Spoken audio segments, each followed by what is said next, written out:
Amén. Buenos días, familia, amigos que están con nosotros.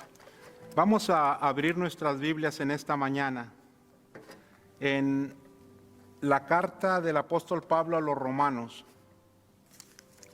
Y vamos nosotros a continuar nuestro estudio de esta hermosa carta. Estamos en esta mañana en Romanos capítulo 9, 10 y 11, una sección que ya iniciamos el domingo pasado y que hoy vamos a continuar. El domingo pasado estuvimos introduciendo esta porción del libro y dijimos nosotros que capítulo 9, 10 y 11 forman una sola sección donde la idea principal es la soberanía de Dios en 4 vertientes. Y una de esas vertientes de la soberanía de Dios es el amor o la universalidad del amor de Dios.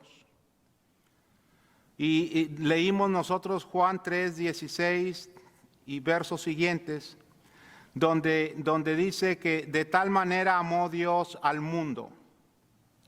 Y de tal manera amó Dios al mundo. De pronto escuchamos nosotros por ahí decir, bueno, el escritor de estas palabras Juan no tuvo vocabulario suficiente para expresar el amor de Dios, y entonces se limita a decir porque de tal manera amó Dios al mundo. Pero la realidad de las cosas es que no es que Juan no tuviera suficiente vocabulario para expresar el amor de Dios. Porque de tal manera amó Dios al mundo, es una expresión que tiene su contexto en el capítulo 3, verso 14, donde dice la palabra de Dios que así como Moisés levantó la serpiente en el desierto, es necesario que el Hijo del Hombre sea levantado para que todo aquel que en él cree no se pierda, mas tenga vida eterna. Entonces no es que Juan no tuvo palabras, no es el significado de la expresión porque de tal manera, no.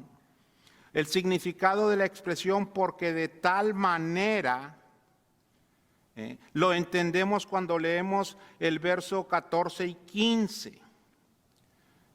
Donde hace referencia a un hecho histórico registrado en Números 21, del verso 1 al 9, cuando debido a la incredulidad de Israel, Dios envió una plaga de serpientes venenosas y el pueblo de Israel empezó a morir a causa de las mordeduras de estas serpientes. Y en medio de esa situación, Moisés pide misericordia a Dios. Dios, ten misericordia de tus hijos. Y entonces Dios se mueve a misericordia, y entonces Dios le dice a Moisés: hazte una serpiente de bronce y levántala en medio del campamento, y todo aquel que cuando fuere mordido por una de estas serpientes, con tan solo mirar la serpiente, dice, vivirá y no morirá. Y entonces llegamos al verso 15, al verso, eso es lo que menciona el verso 14, que así como Moisés levantó la serpiente en el desierto, es necesario que el Hijo del Hombre sea levantado en la cruz, para que todo aquel que en él cree no se pierda, mas tenga vida eterna. Y luego llegamos al verso 16, donde dice, porque de tal manera amó Dios al mundo. En otras palabras, así como Dios amó a su pueblo, en medio del desierto, y específicamente números 21 del 1 al 9, así como Dios amó a su pueblo en el desierto, específicamente en aquella ocasión cuando estaban muriendo debido a las mordeduras de aquellas serpientes venenosas, así como Dios tuvo amor y misericordia para ellos, y que les proveyó un medicamento, un remedio a esta pandemia, a esa enfermedad que estaban, a esa situación mortal que estaban padeciendo. De esa misma manera, como Dios tuvo amor con ellos, dice el verso 16, de la misma manera amó Dios al mundo. Ya no solamente a un grupo étnico en particular, sino que ahora su amor es universal, porque de tal manera, así como Dios tuvo amor con Israel, ahora expresa su amor de la misma manera. Dios amó al mundo y lo amó tanto que dio a su Hijo unigénito para que todo, esa expresión es importante, para que todo aquel que en Él cree no se pierda, mas tenga vida eterna. Dice, porque no envió Dios a su Hijo al mundo para condenar al mundo. No es el propósito de Dios. Dice, sino para que el mundo sea salvo por Él. Y verso 18, el que en Él cree,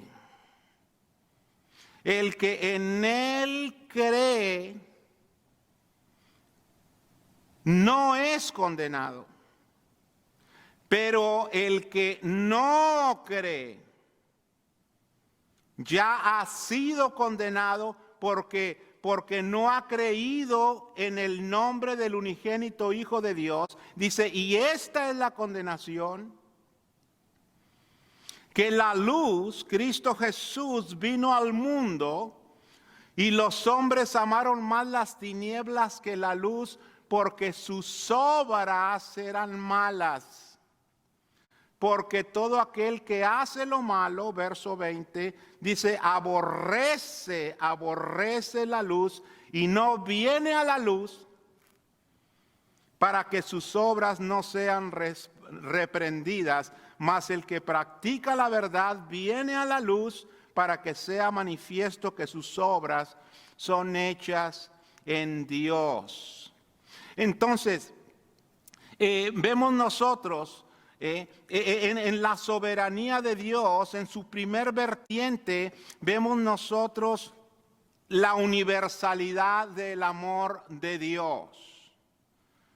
En Cristo Jesús, en Cristo Jesús hay amor, en Dios hay amor para toda la humanidad, porque de tal manera amó Dios al mundo que ha dado a su Hijo unigénito.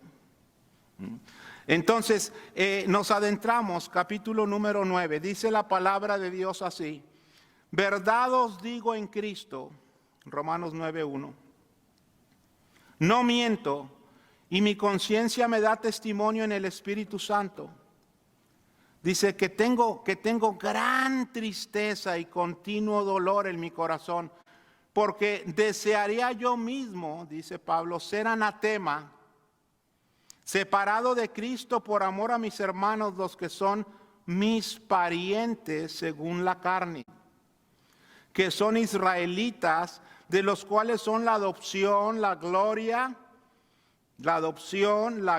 el pacto, la promulgación de la ley, el culto y las promesas. Verso 5. De los cuales son los patriarcas y de los cuales según la carne vino Cristo, el cual es Dios sobre todas las cosas, el cual es Dios. Voy a volver a leer el verso 5.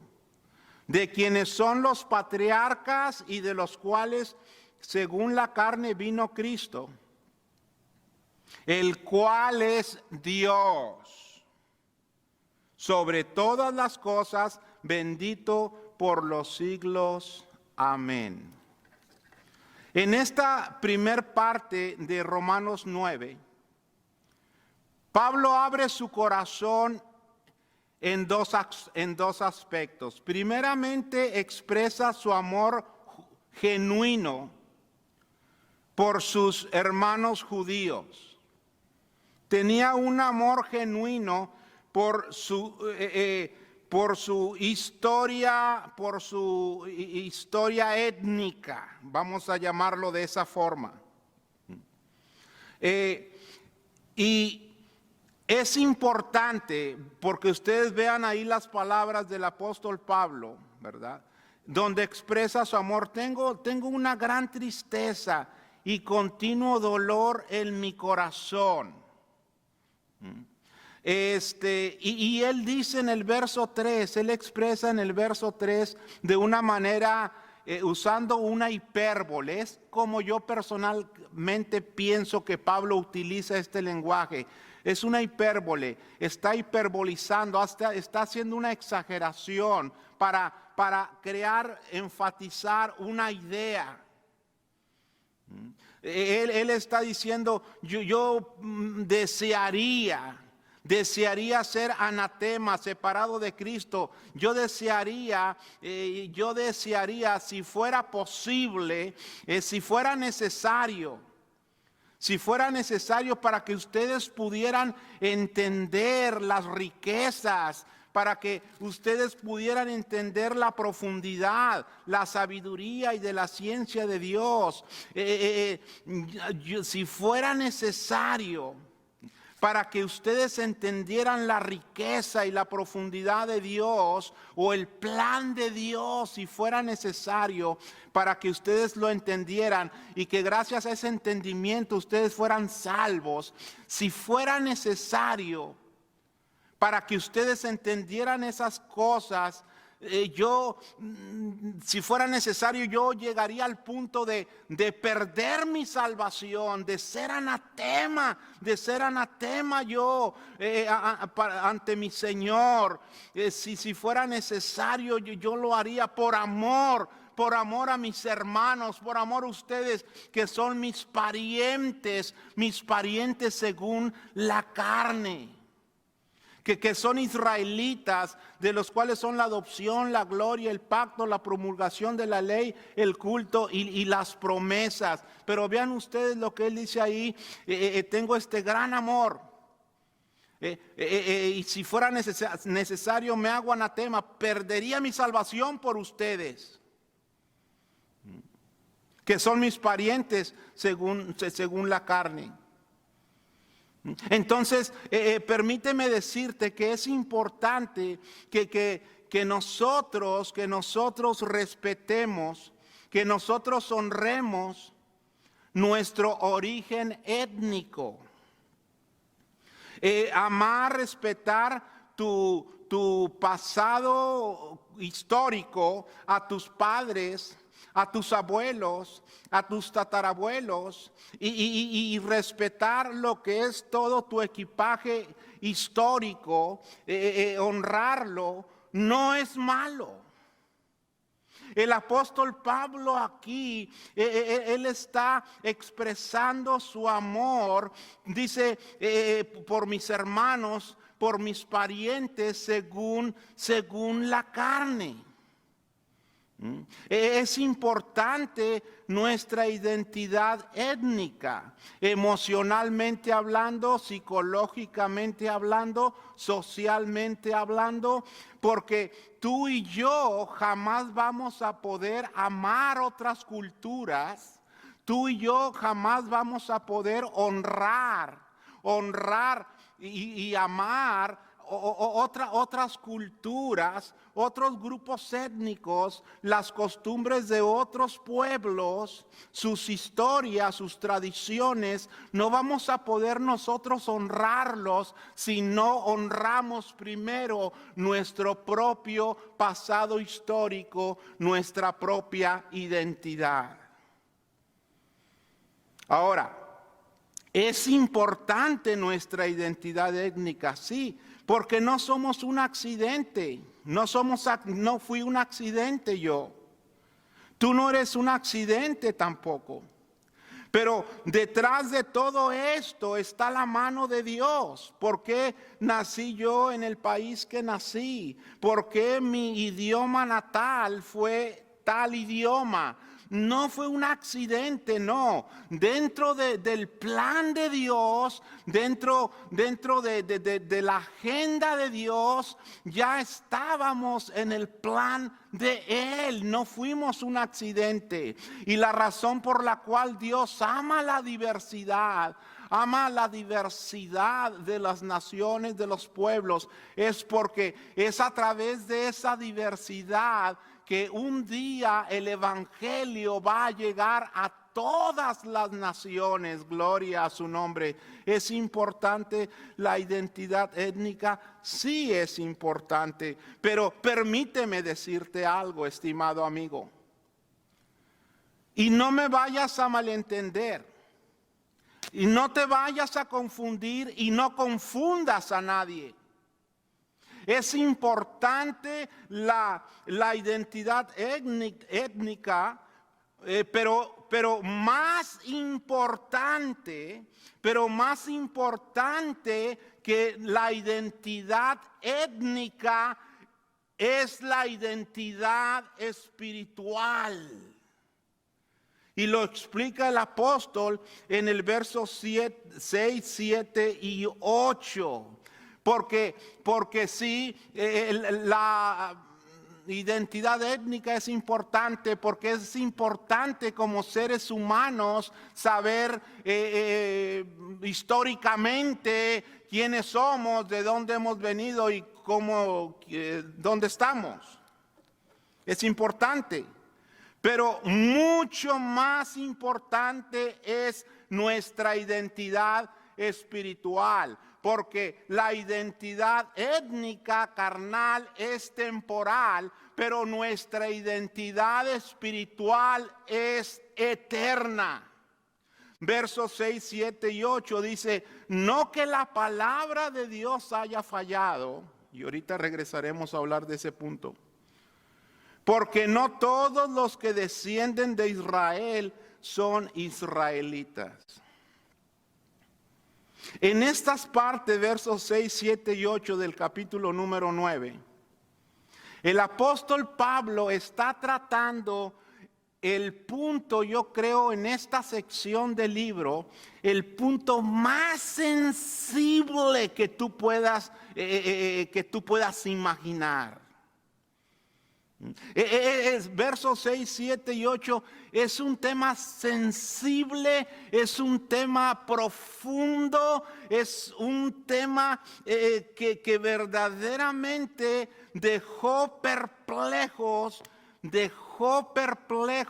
a los judíos que escucharon y que leyeron por primera vez versos 6, 7 y 8, los dejó perplejos.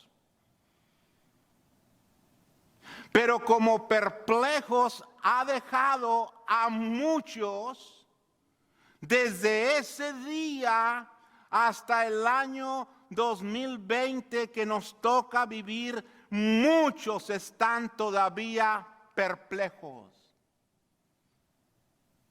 Porque dice el apóstol Pablo, no que la palabra de Dios haya fallado, porque no todos los que descienden de Israel son israelitas. Ni por ser descendientes de Abraham son todos hijos de Dios. Sino en Isaac te será llamada descendencia. Esto es, no los que son hijos según la carne, son los hijos de Dios, sino que los que son hijos según la promesa son contados como descendientes. Y entonces la perplejidad en los judíos que escuchaban estas palabras. Y el apóstol Pablo sabe que se está moviendo en un territorio, digamos, peligroso, en un territorio de mucho riesgo, en un territorio extremadamente sensible, porque si hay temas sensibles, son los temas que tienen que ver con nuestra identidad. Porque al ser humano lo pueden ofender en muchos aspectos. Pero cuando tocan cuestiones de su identidad, son cuestiones muy sensibles que de hecho muchas de las guerras que han existido en el mundo han surgido en base a ofensas en el territorio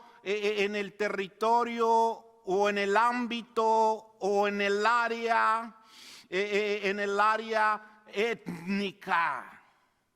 Sí, y Pablo sabe que se está moviendo en esa área. Precisamente por eso podemos ahora entender por qué aborda el tema como lo hizo, diciendo: verdad digo en Cristo Jesús, no miento, y mi conciencia me da testimonio en el Espíritu. En otras palabras, yo, Pablo, verdad, les estoy hablando de mi corazón, de mi conciencia, pero no solamente eso, sino que también de alguna manera menciona al Espíritu Santo, y luego dice: tengo gran tristeza y continuo dolor en mi corazón. Y luego habla de que si es necesario, yo sacrificaría mi salvación por tal de que ustedes llegaran a entender el plan, la misericordia de Dios. Y entonces después de eso les reconoce, les da un reconocimiento en verso número 3, ¿verdad? Verso 4, y les dice: sí, nosotros los judíos somos privilegiados, porque de nosotros viene la adopción, la gloria, el pacto, la promulgación de la ley, el culto y las promesas. Y no solamente eso, pero desde nosotros vienen los patriarcas, Abraham, Isaac, Jacob. Y no solamente eso, sino que también de nuestra, según la carne, ¿verdad? De nosotros, de nuestro grupo étnico, de los judíos, de nosotros viene el Mesías esperado. ¡Wow! Vean lo que elaboró el apóstol Pablo para entrar a ese tema de la cuestión étnica, y les explica y les aclara. Sí, les dice: la identidad étnica es importante, pero más importante es nuestra identidad espiritual. Porque no todos los que descienden de Israel son israelitas, ni por ser descendientes de Abraham son todos hijos de Dios, sino en Isaac te será llamada descendencia. Esto es, no los que son hijos según la carne son los hijos de Dios, sino los que son hijos según la promesa, contados como descendientes. Y entonces continúa el apóstol Pablo, continúa explicando. Y entonces del verso número 9 al 14 nos habla a nosotros ahí de cómo Dios fue desarrollando este plan. Ahora, yo me pregunto, ¿verdad? Antes de entrar a este punto del verso 9 al 14, cómo Dios va desarrollando su plan a través de la historia. Nosotros sabemos, estimados amigos, que en Génesis, si ustedes son tan amables y abren sus Biblias, en Génesis capítulo número 12, nosotros ahí que Dios llama a Abraham y le da la promesa. Génesis capítulo número 12 del verso 1 al verso 3 dice: pero Jehová había dicho a Abraham: vete de tu tierra y de tu parentela, y de la casa de tu padre a la tierra que te mostrare. Y haré de ti una nación grande, y te bendeciré, y engrandeceré tu nombre, y serás bendición. Verso 3. Bendeciré a los que te bendijeren, y a los que te maldijeren maldeciré. Dice, y serán benditas en ti, Abraham. Serán benditas en ti, dice, todas las familias serán benditas en ti. Todas las familias de la tierra. Entonces Dios le dio esa promesa a Abraham: serán benditas en ti todas las naciones de la tierra. Esa fue la bendición que Dios le dio a Abraham. Pero esa bendición que Dios le dio a Abraham, esa bendición de que en su simiente serían benditas todas las naciones de la tierra y que su descendencia sería como las estrellas del cielo, como la arena del mar. Esa bendición, esa promesa, el pueblo de Israel la malentendió y convirtió esa bendición en una maldición. Porque ellos empezaron a ver hacia abajo a todos los demás grupos étnicos. A todos los demás grupos étnicos. Y entonces empezó a haber una división, empezó a haber ahí un gran conflicto. Sí, cada edad y cada cultura ha tenido esas líneas de división que levantan barreras entre los seres humanos.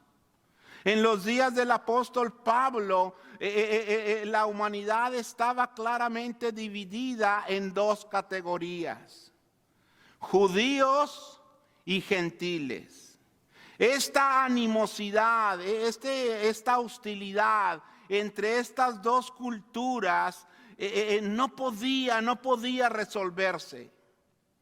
Pero ¿cuál es la diferencia entre un judío y un gentil? Para ser un judío, tú tenías que poder trazar tu línea genealógica hasta Abraham, Isaac y Jacob. Si tú no podías hacerlo, entonces tú eras un gentil. La mayoría del mundo en todas las edades han sido no judíos, han sido gentiles. Entonces, esa bendición que Dios le dio a Abraham fue malentendida. Porque los judíos empezaron a ver con desprecio a todo aquel que no era judío. Y decían los judíos: nosotros somos los hijos de Dios. Nosotros somos la nación escogida. Nosotros somos una raza especial, una raza única.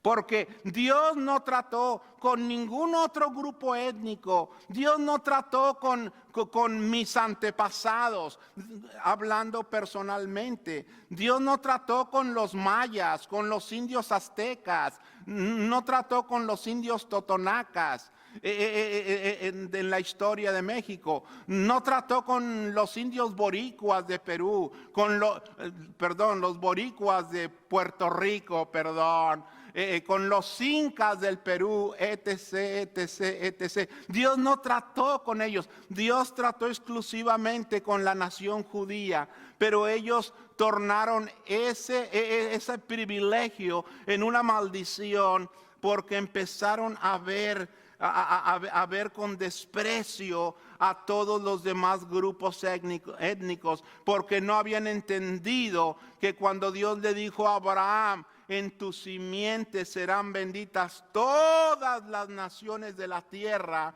estaba hablando de que los judíos, de que el pueblo judío iba a tener el privilegio de que Dios tratara con ellos, tener el privilegio de la adopción, la gloria, el pacto, la promulgación de la ley, el culto y las promesas. Sí, y tener el privilegio de tener a los patriarcas, Abraham, Isaac y Jacob, con quienes Dios tuvo una comunicación directa. Sí, y no solamente eso, sino tener el privilegio de que el Mesías iba a venir a través de ellos.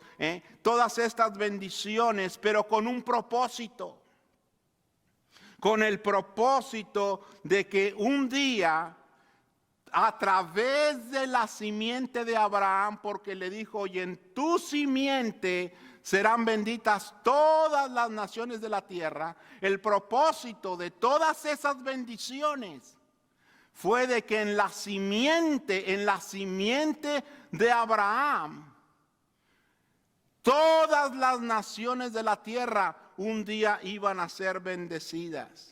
Y la simiente de Abraham, mi estimado amigo y hermano, si vamos nosotros a Gálatas capítulo 3 verso 16, dice la palabra de Dios así y nos da luz respecto a qué es la simiente, porque Dios le dijo a Abraham, y en tu simiente serán benditas todas las naciones, todas las familias de la tierra, en tu simiente. Y leemos Gálatas capítulo 3, verso número 15 y 16. Hermanos, dice el apóstol Pablo, hablo en términos humanos. Un pacto, aunque sea de hombre, una vez ratificado, nadie lo invalida ni lo daña. Dice verso 16, ahora bien, a Abraham fueron hechas las promesas y a su simiente. No dice y a las simientes, como si hablase de muchos, sino como de uno, y a tu simiente, la cual es Cristo. Y luego Gálatas 4:4 dice la palabra de Dios ahí, pero cuando vino el cumplimiento del tiempo, Dios envió a su Hijo, nacido de mujer y nacido bajo la ley. Entonces, la promesa original de Dios a Abraham fue que él bendeciría a través del Mesías, a través de Cristo Jesús, no solo a un grupo étnico, sino a toda la raza humana, porque de tal manera amó Dios al mundo, que dio a su Hijo unigénito, para que todo aquel que en Él cree, en tu simiente, en Cristo, en el Mesías, serán benditas todas las naciones de la tierra. Para que todo aquel que en Él cree, dice Juan, para que todo aquel que en Cristo Jesús cree, que en el Mesías cree, no se pierda, mas tenga vida eterna. Y gloria a Dios. Y entonces vemos nosotros, versos 9 al verso 14, cómo Dios, cómo Pablo explica cómo la agenda de Dios se fue desarrollando a través de los años.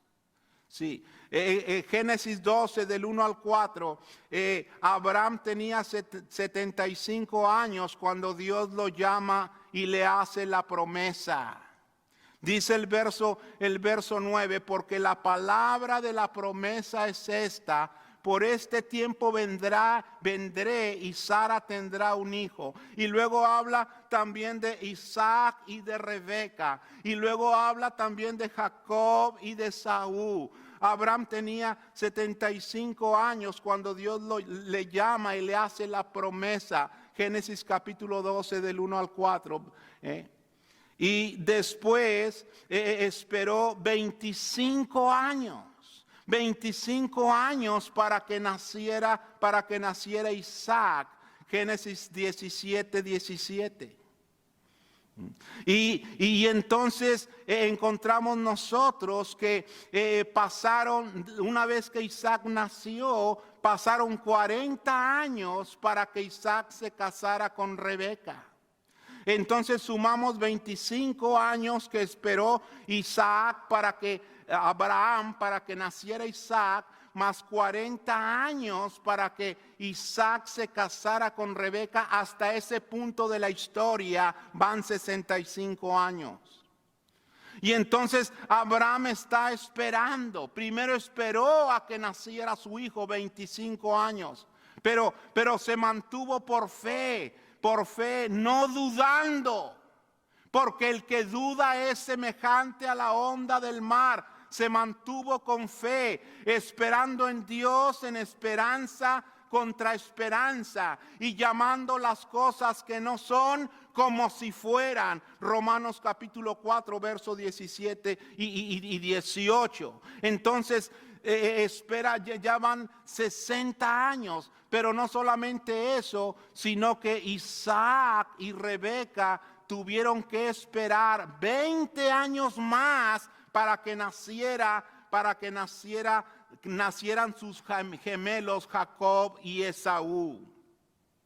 Y Isaac tenía ya, Génesis 25, 26, 65 años. 65 años cuando Rebeca dio a luz a sus hijos gemelos Jacob y Esaú. ¿Por qué hago referencia a los años?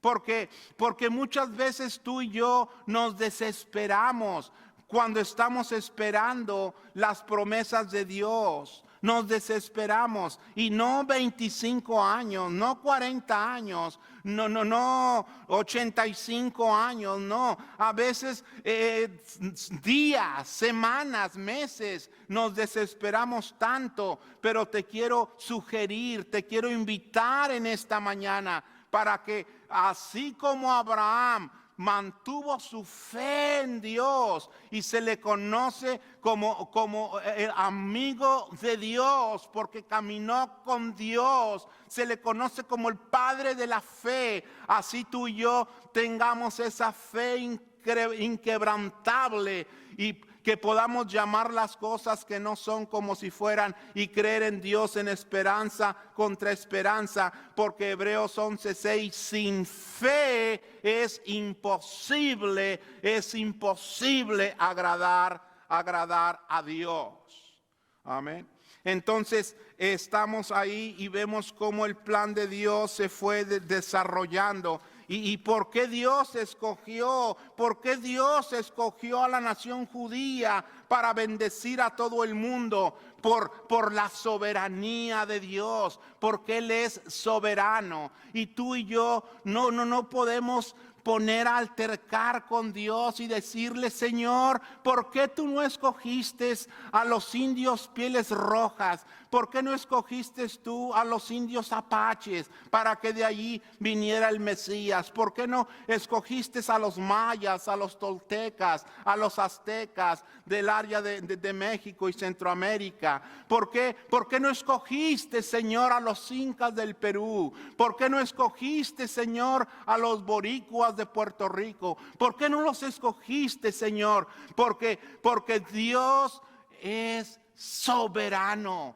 y Él quiso escoger a esta nación, y gloria a Dios por ello, porque de esta nación, de la nación judía, vino el Mesías. Oh Señor, ¿y por qué? ¿Por qué escogiste a Abraham, Señor? Si venía de una cultura idolátrica de los caldeos, ¿por qué lo escogiste, Señor? Sí, lo escogió nuestro Dios en su soberanía, porque nuestro Dios es un Dios soberano. Señor, ¿por qué escogiste a Rebeca? ¿Por qué escogiste a Jacob, Señor, y no a Esaú? Verso número 13, como está escrito, a Jacob amé, mas a Esaú aborrecí. ¿Por qué? ¿Por qué escogiste a Esaú, Señor? Cuando dice aquí en el verso 13 que a Jacob amé, mas a Esaú aborrecí. No utiliza el término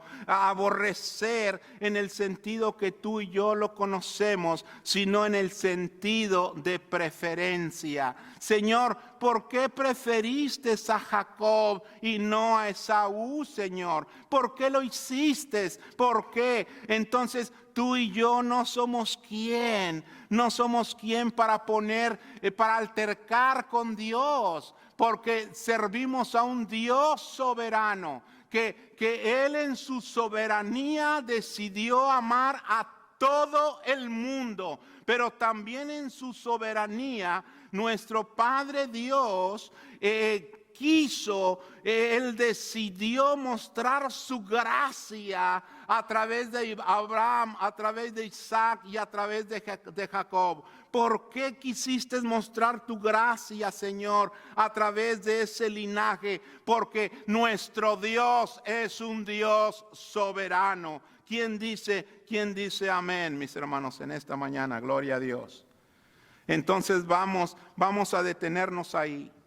Estamos hablando de Romanos capítulo 9, 10 y 11. Estamos hablando de la soberanía de Dios como un tema, una idea principal de esta sección, en 4 vertientes. La primera vertiente, la universalidad del amor de Dios. Y en segundo lugar, la gracia de Dios que Él ha dado a conocer y la ha manifestado a través de la historia, conforme a su soberanía, porque nadie tiene el derecho de altercar con Dios en cuanto a sus decisiones. Por eso lo va a decir en el verso número 20, Romanos 9:20, mas antes, oh hombre, ¿quién eres tú para que alterques con Dios?